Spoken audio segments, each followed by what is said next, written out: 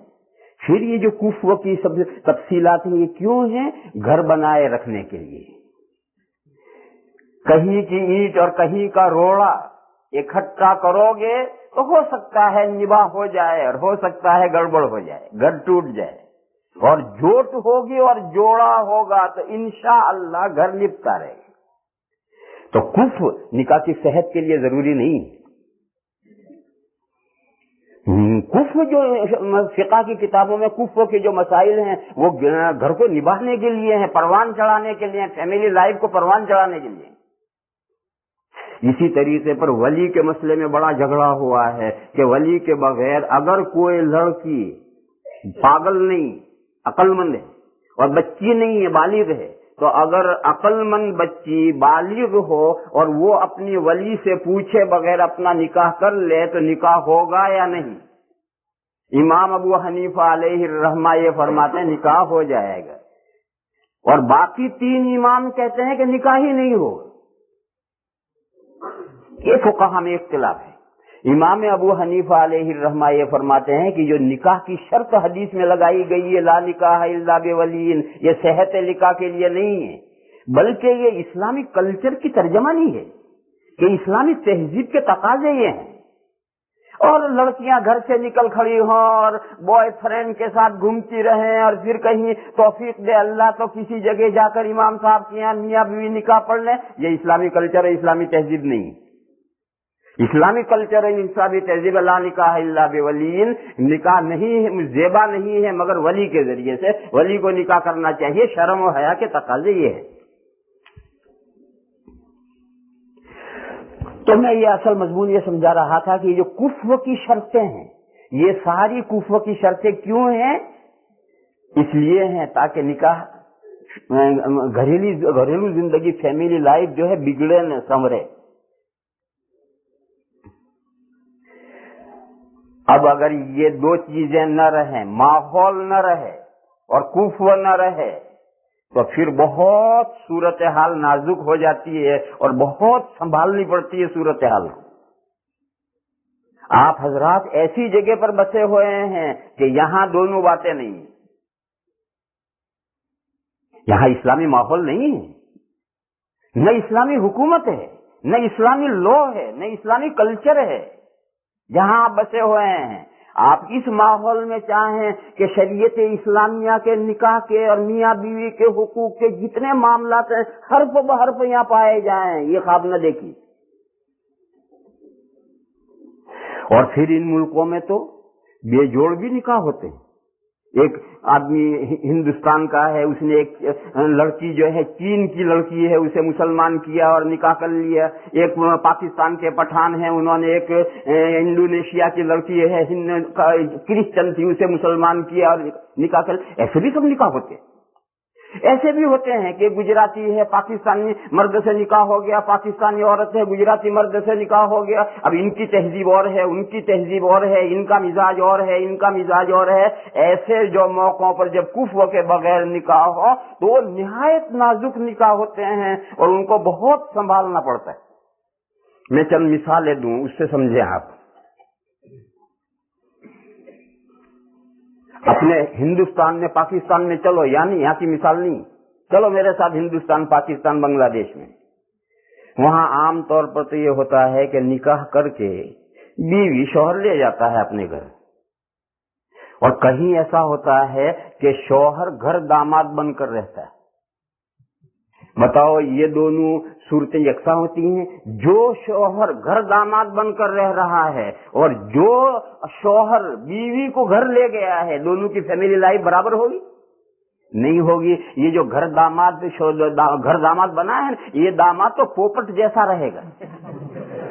پوپٹ جانتے پاکستانی حضرات نہیں سمجھتے ہوں گے، پوپٹ کہتے ہیں طوطے کو، اور طوطا پنجرے میں بند ہے، اسے جو پڑھایا ہے وہی بولتا رہے گا۔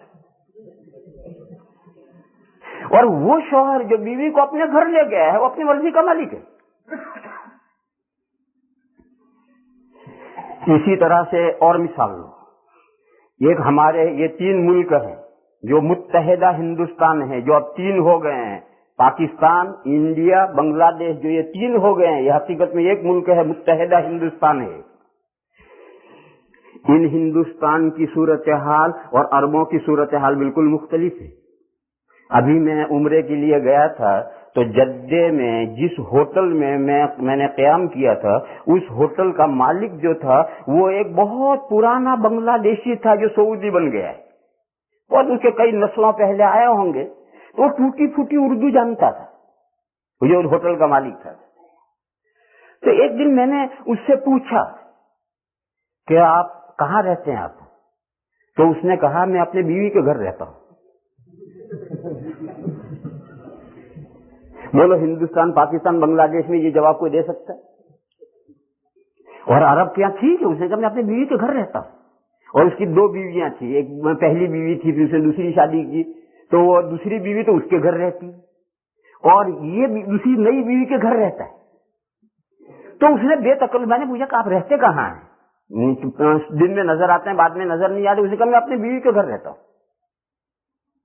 یہ عرب کا کلچر ہے، وہاں کی ایک تہذیب ہے۔ اب جو شوہر بیوی کے گھر رہتا ہے، وہ بیوی کا قوام ہوگا یا بیوی اس کی قوام ہوگی؟ یعنی پورا ہولڈ کون کرے گا؟ یہ شوہر بھی ہولڈ کرے گا بیوی پر، یا وہ بیوی ہولڈ کرے گی اس پر؟ پوپٹ بن کر کون رہے گا؟ بیوی رہے گی یا شوہر رہے گا؟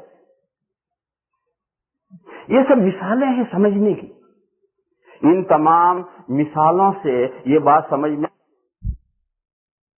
ہمارے یہاں پاکستان کا حال تو میں نہیں جانتا، بنگلہ دیش کا بھی نہیں جانتا، میں انڈیا کا حال بتاؤں، دیوبند اور اس کے قرب و جوار کا حال بتاؤں۔ عورت کا مہر کتنا ہے؟ 500 روپے۔ 500 روپے مہر ہے۔ میں نے ایک جگہ کہا کہ اللہ کے بندے تمہارا کیا دماغ خراب ہو رہا ہے؟ 500 روپے میں تو بکری نہیں آتی، بکری کے بھی 1300 روپے، تو کیا ایک انسان کی حیثیت بکری جتنی بھی نہیں ہے؟ نہیں ہے۔ ایک نکاح پڑھانے کے لیے، دیوبند کا قصہ ہے، ایک نکاح پڑھانے کے لیے گیا، میں نے پوچھا بھی کتنا مہر ہے؟ کہنے 300 روپے۔ ارے میں نے کہا بھی 300 روپے مہر نہیں ہو سکتا ہے، 28 گرام چاندی کی قیمت کے بقدر تو کم سے کم چاہیے، یہ مہر بڑھاؤ۔ تو شوہر کا باپ تیار نہیں بڑھانے کے لیے، 300 سے اوپر بڑھانے کے لیے نہیں تیار۔ بڑی مشکل سے میں نے اسے سمجھایا کہ نکاح نہیں ہوگا، یہ تو مہر 10 درہم کے بقدر نہیں ہے۔ تب مشکل سے بالکل 10 گرام چاندی کے بقدر 450 روپے مہر پر نکاح ہو۔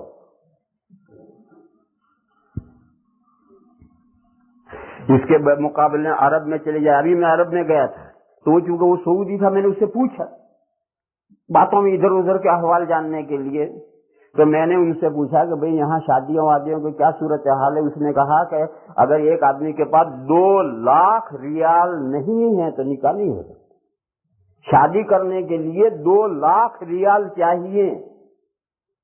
کہا 1 لاکھ 1.25 لاکھ تو مہر دینی پڑتی، عورت کو 1 لاکھ 1.25 لاکھ ریال تو مہر دینی پڑتی ہے، اور بقیہ دعوت کا خرچہ ہے۔ تو میں نے کہا کہ بھئی ہر آدمی یہ کہاں سے اتنے پیسے لاتا ہے اور اتنا نکاح کرتا ہے؟ تو اس نے مجھے بتایا کہ یہاں ایسی سوسائٹیاں بنا رکھی ہیں شیوخ نے، اور ایسی تنظیمیں اور انجمنیں بنا رکھی ہیں، اس میں وہ زکوٰۃ اکٹھا کرتے ہیں اور وہ زکوٰۃ ان نوجوانوں کو دیتے ہیں اور وہ اس سے وہ شادیاں کرتے ہیں۔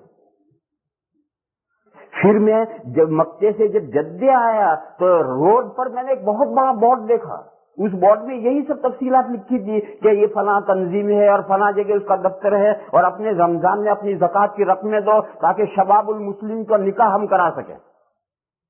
روڈ پر بہت بڑا بورڈ لگا ہوا ہے۔ میں نے کہا بھائی نکاح کرنے کے لیے زکوٰۃ کہاں سے؟ کہنے کہ شیخ عبداللہ ابن باز کا فتویٰ ہے، بن باز کا فتویٰ ہے کہ نوجوان لڑکوں کا نکاح کرنے کے لیے زکوٰۃ استعمال کر سکتے ہیں۔ تو اب دیکھو وہاں کیا صورتحال ہے اور یہاں کیا صورتحال ہے۔ تو اب اگر یہاں کی کوئی لڑکی ہے تو وہاں کس طرح سے کام چلے گا، اور وہاں کی کوئی لڑکی ہے تو یہاں کس طرح سے کام چلے گا۔ یہ دنیا کے سارے احوال مختلف ہیں۔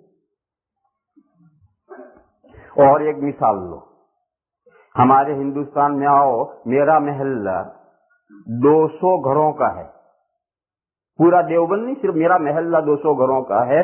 میں یہ سمجھتا ہوں کہ اس 200 گھروں میں شاید 10 عورتیں ایسی ہوں گی جن پر زکوٰۃ واجب ہوگی،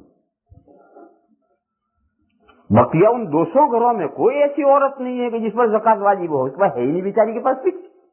اور ہمارے ہندوستان پاکستان کی عورتیں اتنی بھولی ہیں کہ صبح سے شام تک دن رات کام کرتی رہیں گی، جو کمایا لگے شوہر کو دے گی، وہ اپنی کوئی ملکیت الگ رکھتی نہیں۔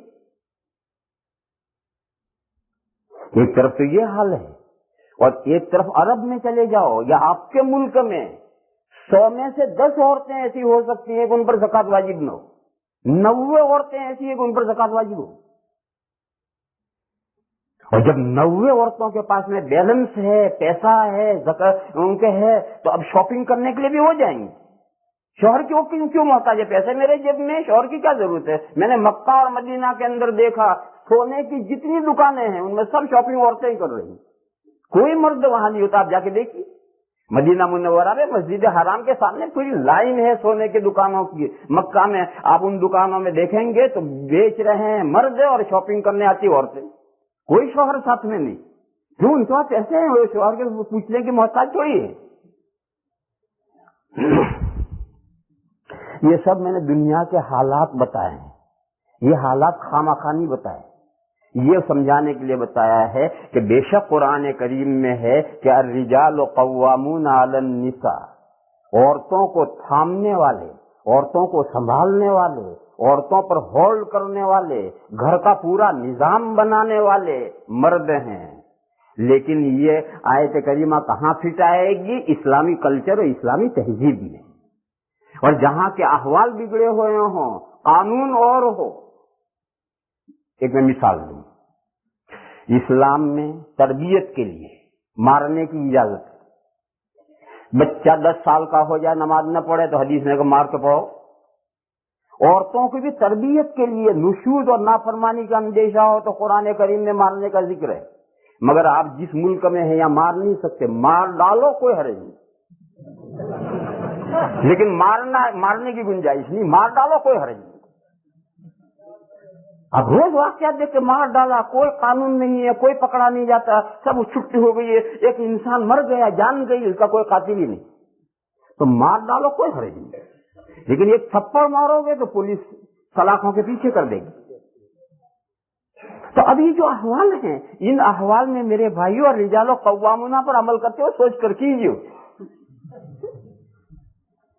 بے شک اللہ پاک کا ارشاد ہے، لیکن وہ اللہ پاک کا ارشاد اسلامی تہذیب، اسلامی تربیت، اسلامی ماحول، اسلامی قانون، اسلامی مملکت، اسلامی ضابطے، اسلامی اصول، ان سب کے بیچ میں ہے۔ اور جہاں یہ صورتحال نہیں ہے وہاں کے احوال وہاں کے اعتبار سے ہوں گے، اور خاص طور پر وہ مرد جنہوں نے غیر مسلم عورت عیسائی وغیرہ کو مسلمان کر کے نکاح کیا ہے، وہ بہت نازک مسئلہ ہے۔ وہاں مرد کو بہت زیادہ نباہ کرنا چاہیے۔ اگر خدا نہ خواستہ عورت بچوں کو لے کر کے مرتد ہو گئی تو ان عورت کے ارتداد کی ذمہ دار بھی شوہر ہے، اور ان بچوں کے ارتداد کا ذمہ دار بھی شوہر ہے۔ ہیں میرے علم میں ایسے واقعات۔ تو اس لیے ایسی صورت میں جب اس کو تم نے مسلمان کیا، بہت بڑا کارنامہ انجام دیا ہے، تمہارے جنت میں جانے کے لیے انشاءاللہ کافی ہے۔ اور اگر وہ مرتد ہو گئی اور اپنے بچوں تمہارے بچوں کو لے کر مرتد ہو گئی تو تمہارے جہنم میں جانے کے لیے یہ کافی ہے۔ جیسا اس کا مسلمان ہونا تمہارے ایک آدمی کو مسلمان کرنا جنت میں جانے کے لیے کافی ہوتا ہے، اگر وہ کافی تھا تو اس کا مرتد ہونا اور تمہارے بچوں کا مرتد ہونا وہ تمہارے جہنم میں جانے کے لیے کافی ہے۔ اس لیے میرے بھائیوں وہ صورت بہت نازک صورتحال ہے، لہذا اس صورتحال میں بہت زیادہ احتیاط کرنے کی ضرورت ہے۔ کہیں اپنے اس عورت مرتد ہو گئی تو کہیں تم جہنم میں نہ جاؤ، اور تمہاری اولاد مرتد ہو گئی تو کہیں تم جہنم میں نہ جاؤ۔ اس لیے وہ اللہ پاک کا جو ارشاد تھا الرجال قوامون علی النساء، اولا تو قوامون کے معنی میں نے بتائے کہ اس کے معنی ہیں تھامنے والے، کنٹرول کرنے والے، اپنے انڈر ٹیک رکھنے والے، یہ مردوں کی ذمہ داری ہے اسلامی ماحول میں۔ اور وہاں اسی طرح سے گھر کا نباہ ہوگا اور شاندار فیملیاں چلیں گی اور گھر چلے گا اور کوئی نو پرابلم۔ لیکن ماحول جہاں مختلف ہو، قانون جہاں مختلف ہو، حکومت جہاں مختلف ہو، صورتحال جہاں بدلی ہوئی ہو، وہاں کے احوال مختلف ہوں گے اور ان کی رعایت کر کے زندگی گزارنی پڑے گی، تو پھر نہ سانپ بچے گا نہ لاٹھی ٹوٹے گی، کام چلے گا ورنہ صورتحال بگڑے گی۔ اللہ تعالیٰ اس مضمون کو سمجھنے کی توفیق عطا فرمائے۔